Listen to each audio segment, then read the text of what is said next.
ఎంతమంది పాపాలు గడిగేసుకొని రాకడకు సిద్ధమయ్యారో దించండి.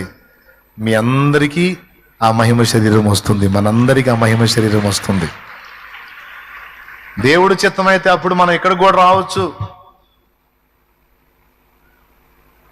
మనం అప్పుడు ఇక్కడ కూర్చున్నాం కదా, అప్పుడు ఇదంతా తిరిగాం కదా, మనం మీటింగ్ రౌండ్కి వెళ్ళొచ్చు, ప్రార్థన తోటకి వెళ్ళొచ్చు, ఇక్కడ రావచ్చు, మనం ఎక్కడెక్కడ పరిచర్యలు చేసామో, ఎక్కడెక్కడ మందిరాలు కట్టామో అక్కడెల్లా తిరగవచ్చు.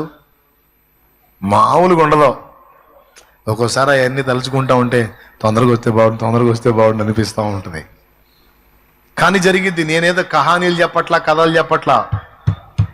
నమ్మిన వారు మొత్తం ఖచ్చితంగా చూస్తారు భవిష్యత్తులో. ఇవన్నీ సినిమా స్టోరీలు కాదు, ఇది రియల్ స్టోరీ. అప్పుడు ప్రపంచ ప్రజలందరి నోట ఎవరయ్యా రాజు? ఎవరండి? యేసురాజేనండి. అందుకు చెప్పింది, యేసు రాజుగా వచ్చుచున్నాడు.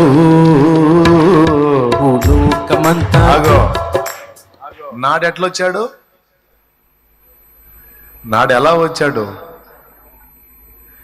అనంతమయ్యున్నవాడు అల్పుడు ఆయే, రాజుగా ఉన్నవాడు దాసుడు. నాడు ఎలా వచ్చాడు? పెద్దగా దాసుడుగా వచ్చాడు. రేపు రాజుగా రాబోతున్నాడు. ఆమేన్. అదండి సంగతే. మరి సిద్ధపడతారా?